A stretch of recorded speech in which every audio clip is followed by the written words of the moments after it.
This is the Detroit Sports Podcast Network. So where are we as a football program? Well, we're about to find out next on Michigan Podcast. There's going to be one team that's going to play solely as a team. No man is more important than the team. No coach is more important than the team. The team, the team, the team. Looks deeper in. Waits for it. It's caught. This is no time for that. In the pocket and a sack. Tim Jamison. Brady gets terrific. Fraser and a touchdown night again. Schultz just before Brazil got him.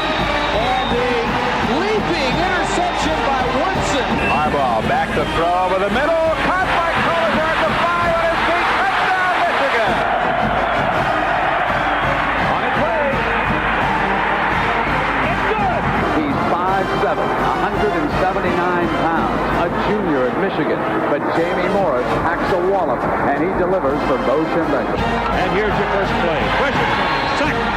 It is Glenn Steele, number 81, who fought his way through the traffic. Option. And Robinson calls his own number, and he's going to score. Oh, an easy touchdown for Robinson and Michigan.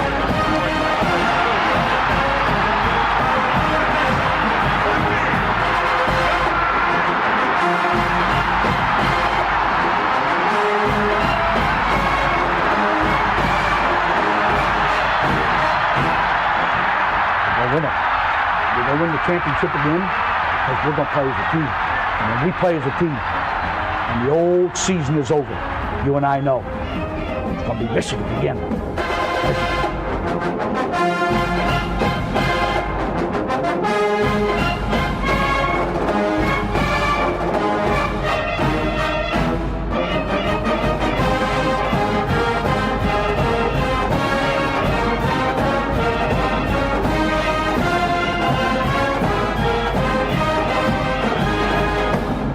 Go Blue and welcome to Michigan Podcast. I'm Steve Deace. This is the time now when we find out just how many strides our young football team here at the University of Michigan has made. More on that in a moment.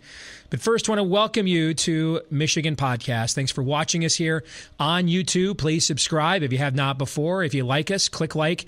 Leave a comment. I try to get to as many of them as I possibly can. You know, this time of year, my day job's a little busier than it is in the summertime or earlier in the season, so I don't have as much time to get to your comments, but I try to respond as often as I can right here on our YouTube channel. You can also subscribe to us if you don't want the video, but just the audio.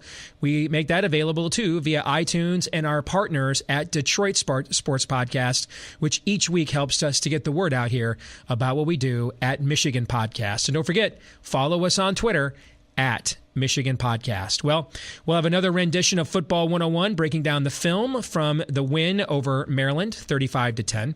Michael Spath from WTKA Ann Arbor will make his weekly appearance here on the show as he takes us inside the huddle. We'll have an update on the college football playoff situation, Big Ten power ratings, and more coming up here this week on Michigan Podcast. But I want to begin with something that's one of the wisest observations about college football I've ever heard. And it came from the leprechaun himself, Lou Holtz. Holtz. My bad, Freudian slip there. Lou Holtz once said, and I quote, "The beauty, or nightmare, of coaching college football is that you're basically coaching a different team each week." And boy, is that not true. Look at what we just saw the last Saturday in college football. So we saw Auburn, which a month ago was struggling to beat Mercer, take the number one team in the country behind the woodshed with a 40-burger. All right, we saw that. We saw Mississippi State, which was struggling against a nobody at home 2 weeks ago. Likely, probably, maybe, should have beaten Alabama, mighty Alabama, before losing at the very end at home in Starkville. How about right here at home in the Big Ten? Iowa and Ohio State. What a juxtaposition that is, right? Buckeyes go to Iowa City, where we as Wolverine fans know dreams go to die, right? Buckeyes go to Iowa City, and it's like, snap, they forget how to play football, and they get annihilated. Even Iowa fans were like, we thought we might have a chance to win. Never thought it was going to be like this. Most points they've ever scored on Ohio State. They've been playing them for like 130 years.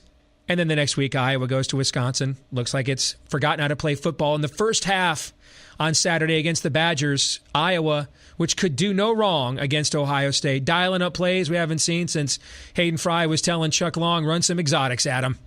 At halftime against Wisconsin, they had 20 total yards, and they were 0 for 7 on third downs. It's just a nut. It's a crazy sport, guys. It's a nut, and the sport's nuts. Then you have Ohio State. Michigan State's kind of had their number, right? Actually, they've won, I think, their last 2 trips into Columbus. Yeah, well, that was a season's worth of reality checks that Michigan State suffered in the span of one game against Ohio State, and that is how all these teams change in just a matter of weeks, sometimes in the matter of 1 week. So as we look at these final 2 games for the University of Michigan, and so here's what it means for us as the Wolverines. When I look at these next 2 games, and I'm a data guy, you guys know that. I throw data nuggets at you all the time on this show. I do a lot of research that goes into this show. When I look at this analytically, I don't like our chances. All right? I mean, Saturday we're going on the road. We haven't beaten a ranked team on the road since number 2 Notre Dame in 2006. All right? To put that in perspective, Brandon Peters was eating paste, I think in the 2nd grade, the last time that happened. He's our starting quarterback on Saturday. We may be without Karan Higdon. We might be without Lavert Hill, maybe the best corner in college football, certainly one of them. It's probably not good. On the other hand, Wisconsin is going for 11-0 for the first time in program history. They've never really been the hunted. Even the years where they went out and won those Rose Bowls with Barry Alvarez, they were an underdog in all those Rose Bowls but one against Stanford. Most of the time, they came from 3rd or 4th predicted finish in the league to win it, usually, behind Michigan, Ohio State, and Penn State in the preseason, who typically bore the brunt of preseason expectations. This is a rarefied air the Wisconsin program's never really had right now. Game day is coming this weekend. All week long on campus, they've been told the Wolverines are a wounded animal. You got this. We're on our way to being undefeated heading into the Big Ten championship game. We have no idea how they'll respond to that. Right? We didn't really know how they'd respond against Iowa because they hadn't played a team with a pulse pretty much all year long. Well, then they came out and took them behind the woodshed. How do they respond now to, we're all that in a bag of chips? Wolverines are often the most dangerous when they're wounded, so on paper it doesn't look good, which is why the spread opened up at Wisconsin by 10. But when you throw in those factors with Wisconsin, who also has a turnover-prone young quarterback and some key injuries as well, that's why the odds makers had the line quickly down to 7.5 because the early money came in on Michigan with all of those points. We don't know because Lou Holtz is right. You're really coaching a new team every week. I wouldn't take the result of the Wisconsin game, win or lose, and extrapolate anything out of it for Ohio State the following week because that's a rivalry game. I go back to 2013. That's the Brady Hoke win for 2 game we should have won probably.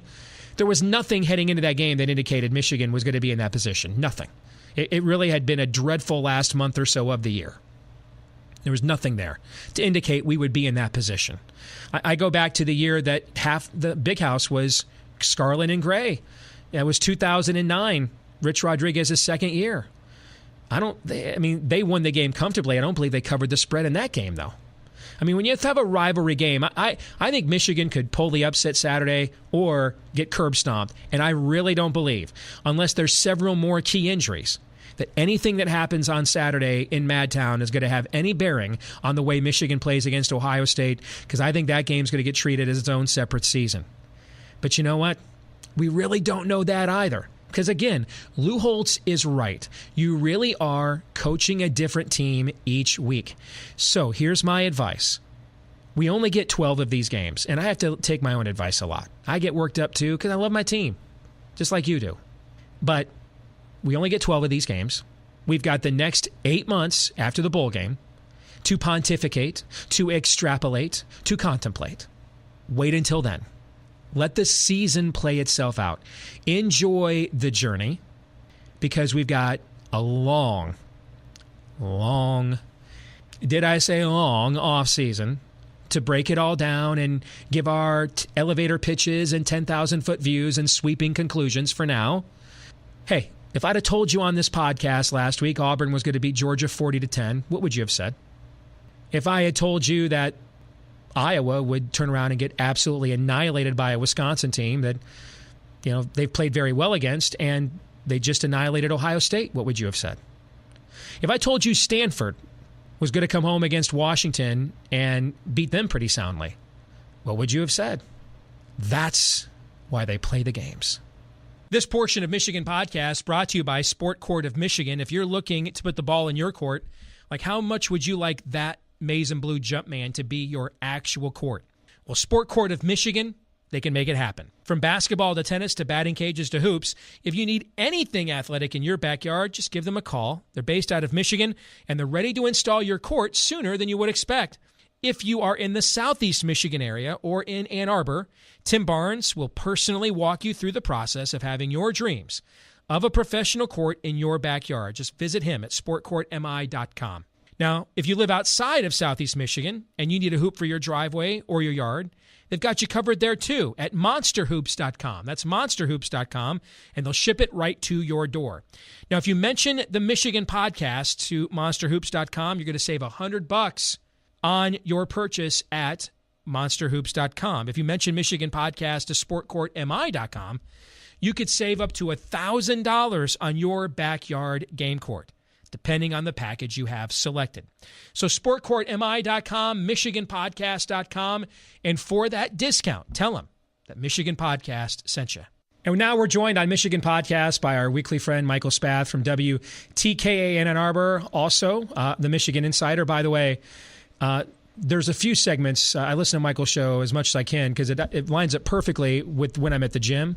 But there's a few segments I highly recommend. One of them was today, the weekly media roundtable. There's always a good confluence of opinions there. So that's definitely something. If you're looking to sample Michael's show, I think that's a really good place to start. And Michael, it's good to have you with us. How are you? Yeah, I'm doing great, Steve, and I really appreciate that. We had Nick Baumgardner from the Detroit Free Press and Mark Fellhauer from the June Mike podcast, who's a very informed Michigan football fan, on the show today. And I thought they both did a great job, and they're kind of right in line with where I am for this Michigan football team going into this week, and that's a great opportunity.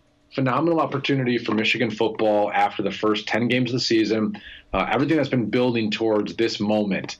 And so far right now, the season's about they've won 8 games, but they don't have a signature win on their schedule. And they've got 2 tough losses. And right now, unfortunately, the losses dominate the narrative for Michigan football. And so this is an opportunity right here to rewrite the story for Michigan in 2017. Michael, I think we discovered just a moment ago the secret to your success. I'm really impressed with the affirmations on the wall there behind you. I mean, and clearly you are good enough, you're smart enough, and doggone it, I think I speak for every Wolverine fan when I say we like you, indeed. Well, I appreciate it. It's funny, the last couple of weeks, I've done this show from my kitchen.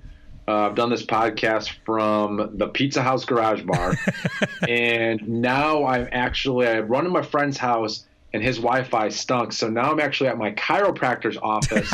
I'm sitting in the private office of my chiropractor, and I'm assuming that his kids, he's got some young kids, and I'm assuming that they put that up on the wall behind me. Now, there's 2 ways to look at that. One is he will do this from anywhere just to get it over with. The other is we are of such a sense of urgency, he will make it happen by any means necessary. And I only believe in positive reinforcement, Michael, so I'm going to go with the latter. If it's the other, just lie to me and don't tell me. Okay? No, it's 100% of what you just said. I mean, I enjoy this podcast every week, and I was going to be running around doing meetings all day today. And so I found a way to my chiropractor's a really good guy. He's a sponsor for the show. And I was able to find a way to work it out with him that I could come in here and just use his private office. And because I want to do this. Otherwise, we probably would have been at Pizza House in about in a couple hours, and probably would have been loud, and it would have been cold, and I would have been sitting there shivering. And so this is a much better setup here. Well, thank you, chiropractor, for us. We appreciate having you with us here on Michigan Podcast. What I like about what you were doing both yesterday on your show, but also today, is trying to encourage fans to actually have a level of expectation. And I think that for fans, on one hand, it's short for fanatic, and we go to extremes.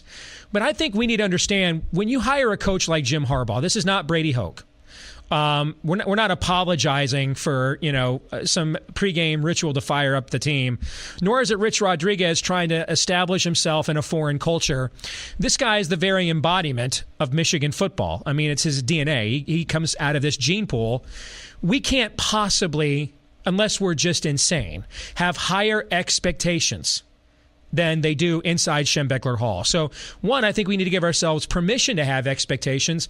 But I think often maybe the reason we don't is I think there's a fear that, well, if I have this expectation and they don't meet it, well, then it sounds like I want to fire the coach. And since I have no outcome over the result of them not meeting the expectation, then I can't have expectations. You know what I'm trying to say? That there's no 100%. There's no discernment between fire everybody or we have to be better than this. Well, it's funny you say that because I posted something today on social media and I was talking about, this is a must-win game for Michigan. It's time to put the excuses to the side and to win a game that you're not supposed to win a big game under Jim Harbaugh. And I immediately, as soon as I posted this, I got a couple that said, or what? Mm-hmm. And I said, or it's a disappointing season. They're like, no, or they're going to fire Jim Harbaugh. And some people are so adamant about defending Jim when he doesn't need them to defend him, right, that they automatically go to this place where if you're not satisfied, you're asking for Jim Harbaugh to get fired. And nobody's saying that. That's ridiculous. At the same time, I do think it is important that Michigan fans start raising the bar of expectations. When you hired Jim Harbaugh and people were complaining in the preseason, where do you have Jim Harbaugh ranked in among the best coaches in college football?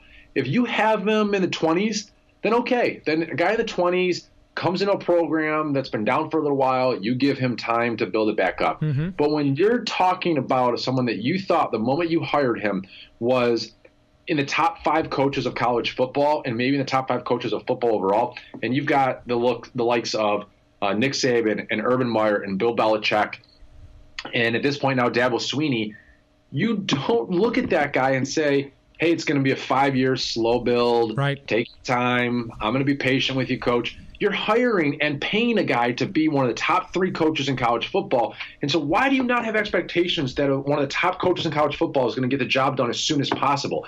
That's where I'm at. I'm not saying that there's not realistic impediments to that they have a young team, that they've got a redshirt freshman quarterback in just his 3rd career start this weekend. There are definitely things that are handicapping this team. But there's things that handicap every team in college football. And we seem to just gloss over that. We seem to just make excuse for Michigan when we don't acknowledge that Michigan State's the 3rd youngest team in college football. That we don't acknowledge that, a couple years ago, Ohio State won a national championship with, guess what? Their 3rd string quarterback. So things like that happen. And for some reason, Michigan fans, I think you're dead on, Steve, is that they don't want to have those high of expectations, because if they fall short of that, then what are they going to do with it? They're going to be mad. Are they going to look for someone to blame? Are they going to say that Harbaugh needs to go and no one wants to get there? Are they just going to say, the season was a complete failure? What is it going to be? And but at the same time, you have to have high expectations, because when I hear people say to me, well, they're not ready to compete for a Big Ten title, they're not ready to beat one of these 2 teams on the road yet, or one of these last 2 games. It might be in 2019 before they're ready to be. I'm like, enough of that. You're Michigan, and you want to hold yourself up to this higher standard of leaders and best. You want to talk about the fact that you're the all-time leader in Big Ten championships. You want to talk about you're the leader of all-time in NCAA wins. Well, then start holding yourself up to that standard, and that standard is that you're going to expect Michigan to win these last 2 games, at least this one against Wisconsin. How much, Michael? Because I think you might be uniquely qualified to answer this, because from the time you came out of Michigan and worked at the Wolverine, and you have therefore been at an outlet that was very close to the team and the administration and the coaching staff at the time. Now you're on radio, so you're kind of a conduit for the fan. So you're on both sides of this equation. And I've always wanted to know, because I've done this too, just not with Michigan, but with other teams I've covered and other sport media venues I've worked in, is I've often wondered how much the culture of the fan base really determines the expectation level of a team. And, when I did this before for a living full time, social media didn't exist. It was just coming in. And so that adds an entirely new element where people are contacting the players directly on Twitter, Facebook, et cetera. It's impossible to not be aware of what's being said about you now. So I'm just wondering, can a fan base, I think this is frankly an argument Marcus Ray is making, a former Michigan player who also shows up every now and then on WTKA and actually every afternoon. But this is where he's angered, I think, some Michigan fans the last few years, is there's this, he calls it, I'm trying to tell the fan base to raise its expectation. A lot of fans take it as, well, you're trying to live out glory days. But he does make a point I think is worthy of considering, which is if we constantly have these disclaimers, these codicils, are we creating a culture around the team that can soften them? Do you buy into that at all?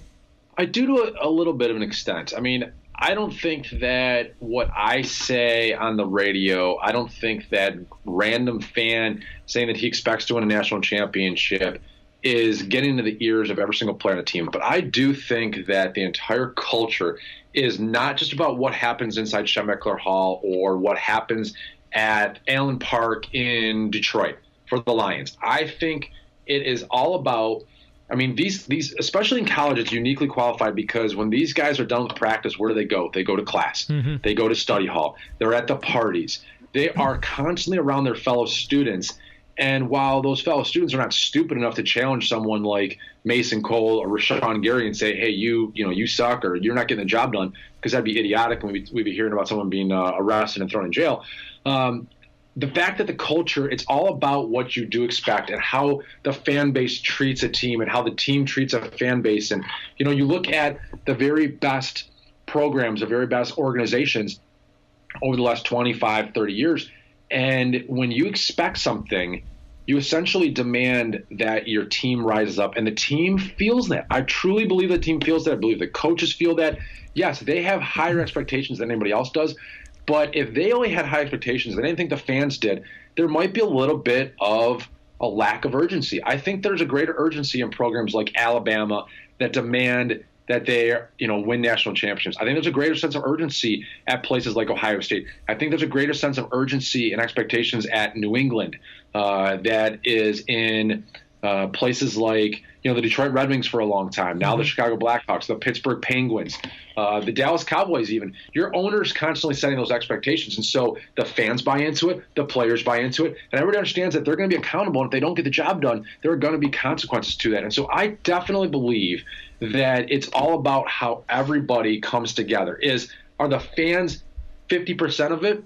Probably not. They're probably 25% of it, but that's a big 25%. And as long as you keep on making excuses and people call into talk show radio, or you have radio personalities like, it's too soon, it's too soon, it's too soon, all of that stuff kind of osmosis just filters into the program a little bit, and it definitely does have an impact on their psyche. You're describing a culture, and the fans and our mindset and expectation level are a factor, and who knows how big of a factor it is, and sometimes it can be a positive or a negative one, but clearly when you're part of that subculture all around and how interconnected we all are in today's world, there's no way that it doesn't have some semblance of influence, at least a little bit. And when I take a look at that influence of fans, I go back to something I heard on your show a couple of weeks ago. You were having a conversation with John U. Bacon, the great the Michigan professor, New York Times bestselling author, and he challenged you on something. And he said that he bet if they open up the phone lines there at WTKA and took a poll and asked the audience,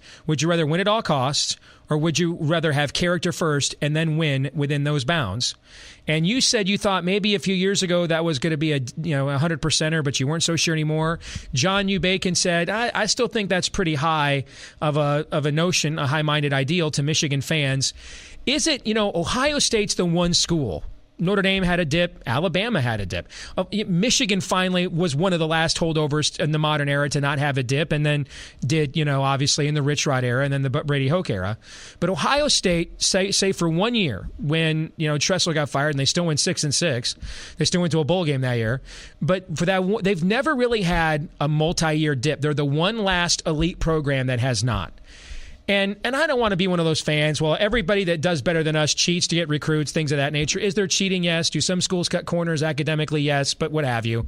But is there a thing where if no one would debate, if you and I went on WBNS in Columbus and open up the phone lines, you want to win at all costs or do you want to have character and maybe go 10-2, 9-3? I think we all know the vote, it's going to be like a vote in Chicago for mayor in the days of the mob. People are going to call 9 times, Michael, to vote, win at all costs, okay? When that is your culture, do we then as fans need to understand that that comes with a cost? And the cost is going to be, even when you do have an elite coach, you're going to have an 8-4 rebuilding year. He's going to have to cycle up because there's just certain things, even the things they let Jim do with private planes and his stunts and Rome and everything else that previous coaches wouldn't even thought to ask an administration to do. All right, he gets to do them, but even that, there's just a certain boundary line with. That kid's didn't go to class, missed a test. Nah, we don't do that here. There's just certain things Michigan isn't willing to do. And if that's who you are, cool, then just understand that you're probably going to have an 8-4 cycle up year every few years. And Lloyd Carr had those too. Well, two things I want to respond to here. In the debate with John U. Bacon, he said that Michigan would rather win with integrity. And if you couldn't win with integrity, Michigan fans didn't want any part of it.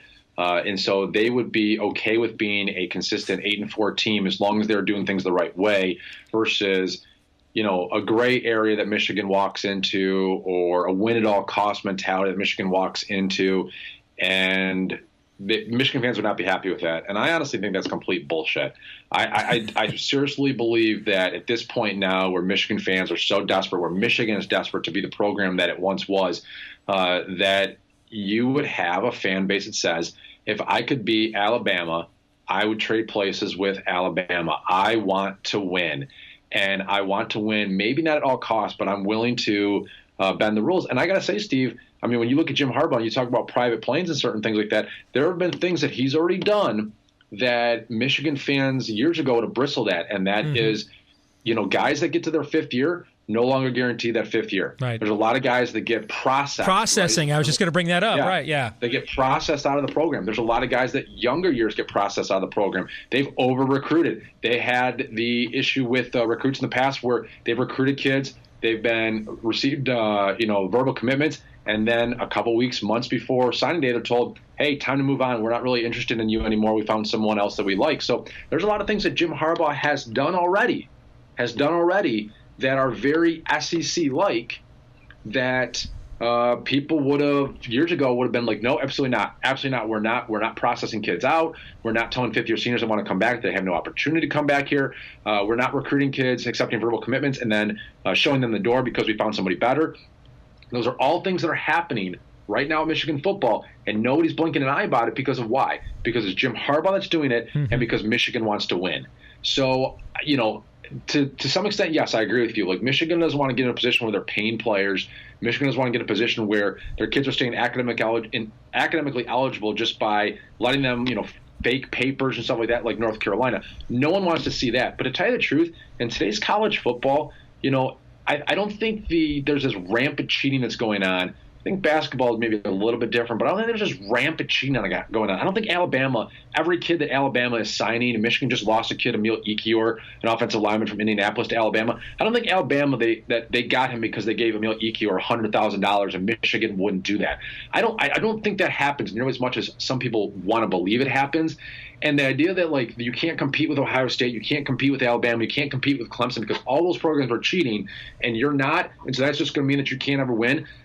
I don't buy it, because when you actually look at the recruiting rankings year after year, Steve, look at the last couple of years and look at Michigan's recruiting success versus Clemson. Michigan has had better recruiting classes year in and year out for the last decade on a consistent level than Clemson has. And Michigan, Ohio State, and Alabama are kind of an anomaly. They're getting 5 stars like you've never seen before. But look at the other programs that are competing for national championships. Oklahoma, Michigan's right there, right with them or ahead of them in the recruiting rankings.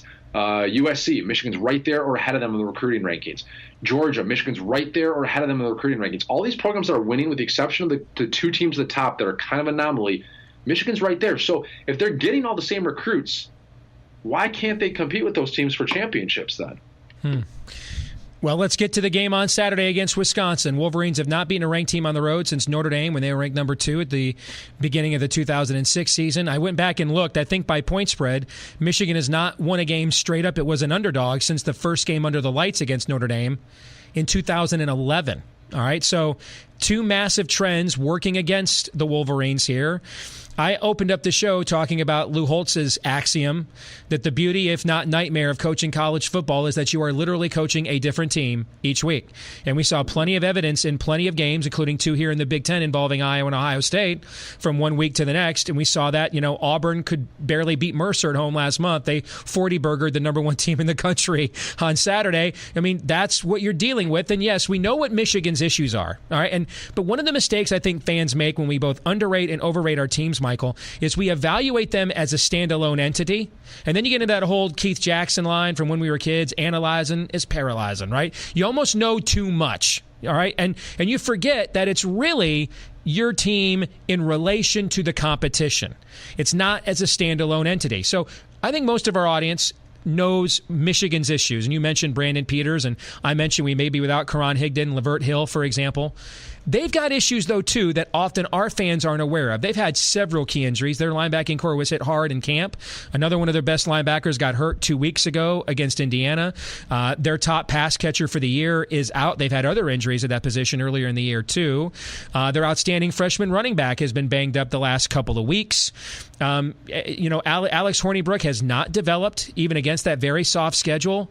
I mean, I think we're sitting here, if Brandon Peters holds on to the starting job, and like Peters, Hornibrook got put in middle of the year as a redshirt freshman last year. If we are sitting here at this point of next season and Peters has been the starting quarterback and he's got Alex Hornibrook's numbers, I think we're probably thinking Brandon Peters isn't the starting quarterback. Either Dylan McCaffrey or Wilton Spate or somebody else is. Yeah. So he hasn't really developed. Their schedule's been really Charmin soft. They obliterated an Iowa team that has not played very well on the road, although that was a very impressive win last week. And here's another factor that I think people aren't talking about enough. They've never been 11-0 before. Even all those years with Barry Alvarez and Brett Bielema, they were going to and winning Rose Bowls. One of those years, Brett Bielema went to a Rose Bowl. His team was 8-6. Most of those years, Barry Alvarez's team was picked 3rd, 4th, 5th in the Big Ten, behind Michigan, Ohio State, Penn State. All those Rose Bowls they won, they were the underdog in every one, except the one against Stanford. So they have thrived off of being the underdog, like what they did to LSU 2 years ago when they were number 5 and Wisconsin was unranked at Lambeau. This is a program that has never been in this position before, never been 11-0. You have game day coming in. They are the standard bearer for the entire Big Ten. Their fans have been telling them all week, Michigan's not that good. You guys got this. I am just as fascinated to see how Wisconsin's going to react to this as I am Michigan. No, and I think you're dead on. And, what we talked about earlier, Steve, about the culture and does the culture affect Michigan football. And yeah, if you've got a fan base that all week is looking at this, and a program in Wisconsin is looking at this not as an excited opportunity, like, hey, look what we get to go do. We're playing our best football, and we get to go out there and show to the world that we belong in the college football playoff. And instead is thinking, boy, we're 10-0, and we can't lose this game. If we lose this game, we lose everything, and we've got to win it. We've got to win it. We've got to win it. Got to hope we don't blow it. Very often that impacts your confidence in the way that you prepare and the way that you approach the game, and you end up making those mistakes. And so I am very curious to see what happens with Wisconsin's psyche, their confidence, their level this week. And on the Michigan side, I mean, when you look at this game, you're right. It's not about comparing them to Ohio State or comparing them, to the top 5 teams in the country. It's just, can they beat Wisconsin? And the one thing that I look at and gives me a little bit of hope is that if I were to ask you what is Michigan's best game this year, you'd probably say Minnesota. They ran the ball all over Minnesota. They had a pretty good, solid defense. The passing game was Special teams were but they ran the ball over Minnesota. Second best game, I don't know, maybe Purdue. I mean, we have not seen this team play its best football this year, certainly not on the offensive end. And so for me, when I'm looking at it is, if we never see this team play its best football this year, that's going to be a huge disappointment. If the Minnesota game is the pinnacle of Michigan football in 2017, that was the best that they can play, then that to me is a huge, huge letdown. But I believe we haven't seen Michigan's best game yet this year. If you go back to last year, you could argue the Penn State game, maybe the Wisconsin game, but really probably their best game was the Ohio State game. And so here's where they're at.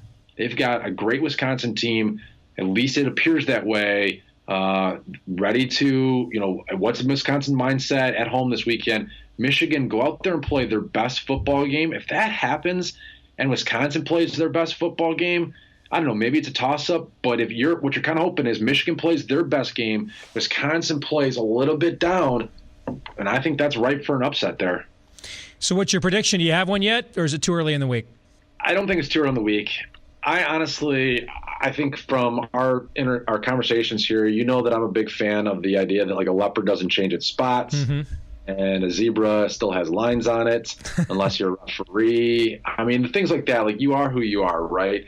And what Michigan football is a team that goes through periods of just utter frustration. They haven't been able to develop a passing game at all. Their wide receivers don't make any big plays. The running game, we've never seen them get it done against better competition.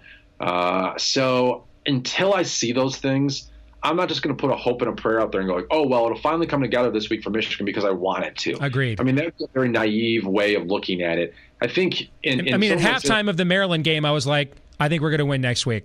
By the end of the game, I'm where you are. I thought that game went from a positive to a loss leader. I mean, the whole story now is Harbaugh and Quinn Nordine and the injuries. It's like we never led that game 28-0 at one point, and the fans were leaving. I mean, that game to me was an encapsulation of what is so frustrating about this season. As you saw a glimpse of when they play clean, what all these guys he's recruited, even with a banged-up football team, are capable of. And then you saw the second half, which is frankly most of what we've seen most of this year, Michael. Yeah. I'll say this. If Karan Higdon is not healthy, if he plays but he can't really do what he's been doing the last couple of weeks, I don't think Michigan wins this game, because I think the only way Michigan wins this game is if the running game that we've seen develop the last 3 weeks is legit. And it's legit if you have your best running back who establishes an offensive identity built on power and strength and toughness. If that guy's in there driving and grinding out yards and helping you get to 200 yards rushing, helping you have a 4.5 yards per carry, and creating big plays with the running game, and allowing Chris Evans to come in and be that change of pace back, and allowing Ty Isaac to come in and be that change of pace back, I think if he plays and he's good to go, then Michigan can win this game. If he's not, and you're relying on Chris Evans to be the in-between-the-tackles runner, and you're relying on a passing game to come out of the air that's never been there the whole season, and you're hoping that your defense just holds them to 10 points so you can win this game, 14-10, a little bit like last year, I don't think that's going to happen. To me, Karan Higdon is that important to what Michigan wants to do on Saturday, and for that reason, because I hear that he's banged up and he's got that ankle sprain that's going to limit him a little bit, I don't see Michigan winning this game, because I think the offensive struggles are going to come back. I think the passing game has been MIA, and it's going to stay MIA. And I think the running game is just going to struggle against a better team. I mean, that's what we've seen over the last 2.5 years is better teams, running game doesn't get it done. And if that follows the trend, then they're going to have a hard time moving the football offensively, and they're going to lose this game something like 24-14 or so. So it's Bill Parcells versus Lou Holtz. Lou Holtz with, hey, you're a different team every week. Bill Parcells with, you are what your record says you are. That's what this game's about. And Michael Spath of WTKA and the Michigan Insiders going with Bill Parcells. Good to see you, brother. Thanks again. I'm going with Bill Parcells. Yeah, that's where I'm at. I think that's one thing to be said when you're talking about week 6, week 5. When you're week 11, you are what you are, unfortunately. Thanks, Michael. Good to see you. Tell your chiropractor we said hello, and those affirmations are adorable. Thank you. Thanks, man. I'll let them know. All right, take care. We'll come back. More Michigan Podcast here in a moment. Hey, if you like what we do here at Michigan Podcast and you're willing to support us, we greatly appreciate that. This is a look at our Patreon page, Michigan Podcast, or patreon.com/Michigan Podcast. You can see there, by the way, you get my instant reaction podcast after every Michigan football game. And yes, once we get further into basketball season, I'm going to try to do as many of them after basketball games as possible as well. Those are exclusively for our Patreon supporters, as well as my free or my picks for the Michigan game, as well as the college football games against the point spread each and every week. Just extra content we like to produce for those of you that support what we do here, make it possible for what we do here. I know I get asked all the time, hey, can we get you guys to do more? The answer is yes. But to do more, we've got to justify it from a time and expense standpoint, and that's where our Patreon page comes in. So please consider supporting us there, patreon.com/Michigan Podcast. Well, it's now time to go inside the film room. Michigan's victory over Maryland, how'd they do it? Now we find out. Welcome to Football Film Review with Benny Chopra and Michael Spath, reviewing the Michigan-Maryland game from last Saturday. And our first play is about 9:10 to go in the first quarter. And Michigan running a lot of zone early in the game. Here they get back to power. Yeah, but so we talked about last week that Michigan is going to keep on running this power scheme, counter scheme. out of a bunch of different formations, and here we see it with no fullback and 3 tight ends in the game. And they're going to swap responsibilities. The guard's going to pull and kick out the end this time instead of pulling for the frontside linebacker. And the tight end McCune's going to come all the way around and get through to the front side linebacker. And he does a really good job of finding the hole here and finding his guy to block. And we pop it up inside there for a nice little gain. You mentioned, too, you've been high on the tight ends, and Zach Gentry does a good job here sealing it off the edge, too. Yes, the tight ends are doing a great job all year, and they kept on doing a great job this game as well. Benny, the very next play from Michigan, 8:30 to go in the first quarter, and a little bit of a different look here, maybe a little bit of a read option, not that Brandon Peters is ever going to keep the ball, and a terrific job by Zach Gentry and Mason Cole. Yeah, the Maryland front is going to move slant on us a little bit here, and Gentry does a great job, good footwork, just watches this guy down and creates a big hole, and Michigan showing more wrinkles in the run game, like you said earlier, with the read option. Highly unlikely that Peters was going to keep it, but just another wrinkle that Michigan shown earlier in the season, and they're showing again now. And it looks like Mason Cole gets up to the second level, and we've talked about it multiple times. If you're going to have these bigger gains, you got to get up to the second level, and that's what he does here. Yeah, he does a good job. He sees the slant, and he knows that linebacker is coming around, so he gets up on the front side linebacker and creates some more room for Chris Evans to run. 5:53 to go in the first quarter, and Maryland tries to run similar to what Minnesota had some early success against Michigan. Not quite a jet sweep, but having the wide receiver pull and trying to get to the outside and use speed, and Michigan just had no part of that. Yeah, it's very similar to what Minnesota was doing last week. And you see Mike McCray here. He sees it on the motion. He's widening and attacking. He sees this play coming from a mile away and gets upfield and makes the receiver cut back up inside. And there's 2 guys sitting there waiting for him, Chase Winovich and Devin Bush. But Michigan obviously worked on this during the week, and great job defending it here.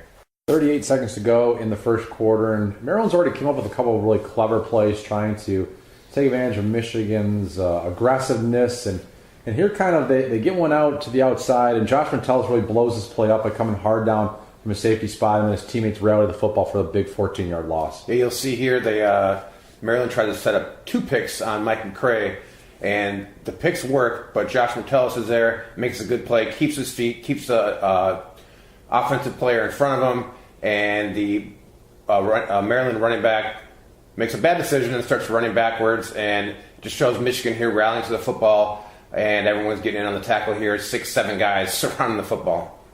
14:45 to go in the second quarter, and sometimes the best play is not to extend it and throw the ball downfield, but just to throw to the guy that's right in front of him that gives a chance to get some positive yards. And here, Brandon Peters rolling out to his right, and instead of trying to throw it away or go downfield, he hits Cron Higdon, his outlet receiver, for a big game.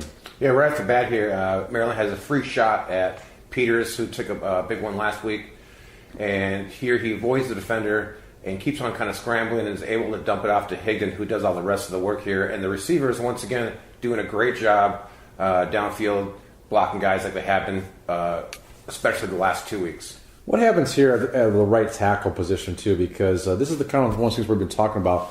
Jerome Bush-Obedi doesn't even see the defensive end. He thinks what they're slanting, they're moving their protection to the left, and he just doesn't. I think they're having a slide protection here, and some sort of miscommunication, because that shouldn't be happening. But I don't know what his blocking assignment was in that particular play. But you never want a free guy running at the quarterback. 11:25 to go in the second quarter, and as a former tight end, Benny, you had to really enjoy this, especially number 83 was the one, Zach Gentry, getting about a 25-yard touchdown pass here. Yeah, Michigan's going to come out, run 4 verticals after the change of possession here, after the fake punt that didn't work. And Michigan's been taking shots every time they get across the 40-yard line into the opponent's territory. We ran the same play 2 weeks ago against Minnesota, and we ended up checking it down to Higdon. And now on this play here, they're going to have a little different motion to it, but ends up being 4 verticals. Looks like Maryland had a little bit of a busted coverage, and Peters finds Gentry wide open, makes a good throw, and a touchdown for Michigan.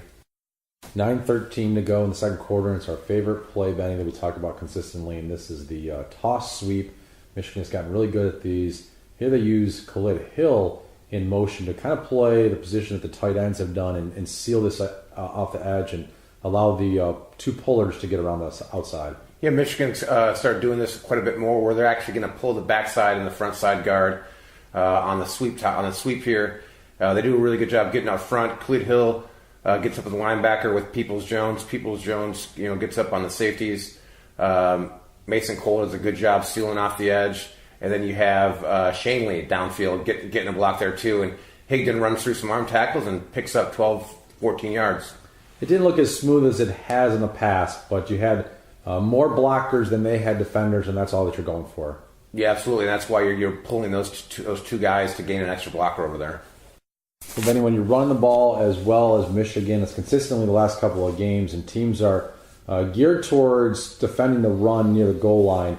They're not going to be ready for play action and rolling out and throwing to the tight end like Michigan does for its 4th touchdown of the game. Yeah, Sean McCune here is going to come all the way across the formation, act like he's blocking Michigan with a great play action fake. And, Maryland doesn't have a prayer here of covering this. Michigan's been running the ball too well, and we've shown the same play before, and McCune comes wide open for his 2nd touchdown of the year. Yeah, how hard, when you see him pulling like that, and you saw him pull earlier, and that was a running play, how hard is it to think that it's anything other than a running play? Yeah, that too. And the other, he gets through the traffic here is the other good thing. He could have it's easy to get caught up in the defenders and not be able to break free. And, he does a good job navigating the traffic and getting into the open. 2:54 to go in the second quarter. Maryland with its best chance, but when you get pressure and the quarterback here gets hit by Rashawn Gary, Josh Awuche, sometimes you got to get rid of that ball early, and that leads to mistakes, and that leads to an interception here. Yeah, the Maryland quarterback here under heavy pressure makes a throw, and David Long does a great job, though, falling off his guy and able to make a play on the football and a great return. But like you said, the pressure really affected the Maryland quarterback all day, and especially here on this play. Resulted in a long, much overdue Michigan interception. And you've talked before about David Long. About one of the things he does well is that he will recognize sometimes about coming off his man to make a play. Yeah, he does a really nice job here, just kind of falling back. Realizes they need to throw the ball in the end zone here on 3rd and goal. He's playing smart football, makes a aggressive return here out of the end zone 5 yards deep and brings it back almost 80 yards. 11:20 in the third quarter, Benny, and if there's a concern about the Michigan defense, especially as they get ready to play J.T. Barrett and Ohio State in a couple of weeks, is that they've really struggled with the read option. Here's another big gain for an opponent running the read option and keeping it with the quarterback. Yeah, it's been the read option has been giving us issues all season. Typically we're giving up one big run a game to the read option, and you got to give credit to the Maryland quarterback here. He does a great job. Carrying out the fake here really fools the defense. You can see Mike McCray thinks the running back has it for a second, and when he realizes the quarterback has the ball, it's too late, and he's down the field for a 25, 26-yard gain. Well, if you notice, too, it looks like obviously Devin Bush is in man coverage because he takes himself out of the box and fouls one of the running backs out of the play. Yeah, really well-designed play and really well executed. You can't say enough about the fake, the mesh of the quarterback and the running back there. 5:40 to go in the fourth quarter. And they put together a scoring drive here, and a nice run by Chris Evans. Shows off a lot of athleticism, some great blocking by the tight ends. Yeah, really good job. Sean McCune comes across the formation, kicks out the defensive end. Bushel Beatty does a great job on the front side, and then Gentry does a wonderful job staying with his guy and creating the block that's going to spring the run, allow the run to get around the corner. And this is how hard this is. A block this is for Sean McCune to make it. He makes it look really, really easy. Yeah, Chris Evans, you just can't teach what Chris Evans does sometimes. Yeah, the nice little hurdle. 2:30 to go in the fourth quarter. Our final play we're going to do, Benny, and something that we haven't seen from Michigan yet this year, kind of like a delayed draw that allows Mason Cole to get out in front and block for Chris Evans. Yeah, we haven't seen Michigan run the draw very much at all this year, and here near the end of the game, Michigan decided to take a look at this play. And it's blocked up pretty well. Guys getting downfield. Mason Cole does a nice job pretty much blocking two people. And you can see Kugler down there getting downfield as well. Ian Bunting. And Chris Evans was big for Michigan in the second half and in the fourth quarter especially. Kind of solidify this one. Well, that was our plays this week. We'll be back next week to break down the Michigan-Wisconsin. This week's Twitter poll results, we asked you, was the 35-10 victory over Maryland the last game Michigan will win this season until the bowl game? Basically, we asked you, do you think they're going to beat Wisconsin or Ohio State? 41% of you said yes, this is the last game Michigan will win until the bowl game. 59% of you said no. My mind is saying yes, but my body's saying no. But if it was me, I want to click. I want to say, no, it's not the last one. I kind of think it might be. But again, like I said at the top of the show this week, we had a young team. Really, the only position I'm concerned about going forward is the development at quarterback. Even with young tackles next year, I think we're going to be really good on the interior of the line. And I think we learned under Brady Hoke when we had two guys, including a first-round draft pick, and another one started in the Super Bowl. Those were two guys starting at tackle, and we couldn't block a lick. All right, so if I have a choice between breaking in tackles and having a stout interior or breaking in the interior and having stout tackles, I'm going to take the interior. So I like the makeup talent-wise of our team. I think there's depth and athleticism everywhere. My only concern is quarterback. So I'm willing now. I realized after Penn State we weren't a championship team, and that's okay. You can't win it every year, and apparently you can't win it every 14 years. But it's not that I'm sad or depressed. I'm cutting myself. Anyway, back to the show. This week's question of the week: is there a team year after year more hyped than Notre Dame? Asks Danny Britton. It's like the talking heads are trying to will something that isn't. There is some truth to that, except with this Notre Dame team, until they ran into the turnover chain in the University of Miami. I love the turnover chain. I know I'm middle-aged and white, and it shouldn't be my thing, but I just think it's so cool. I love it, okay? But until they ran into the turnover chain, Notre Dame's resume absolutely was deserving of being a top 4 team. So clearly they showed on Saturday night, not even by losing the game, but by virtue of just not even at any point athletically being competitive in it, they showed they're not an elite team. But that doesn't take away from the resume that they've built early in the year. And we're still talking about a team that was 4-8 last year. We were talking about firing Brian Kelly. So it's still one heck of a turnaround season for Notre Dame. And I think when the college football playoff rankings come out tonight, I'm pretty confident that they will be ranked in the top 10. Here's my Big Ten power ratings this week. Ohio State, Wisconsin are the top 2 slots. Michigan State, Penn State, and Michigan round out the top 5. You see Northwestern there having their typical second-half surge, and Iowa drops to number 7. Now, if I were on the college football playoff committee tonight, these would be my top 4. I'd have Alabama number 1. I'd have Oklahoma number 2. I think their overall resume, teams they've beaten, they have quality wins against both TCU and now also Ohio State on the road. So I'd put them there. I think Clemson's resume overall is also more impressive than Miami of Florida's. But if you want to tell me Miami deserves to be number 2, I'm not going to argue with you. Really, there's no point in arguing until we get to the end of the year, the last one that determines what really happens. So as long as you're in the top 4 at this point, it doesn't matter if you're number 1 or number 4. It really does matter, though, a little bit later on, but we're not at that point quite yet.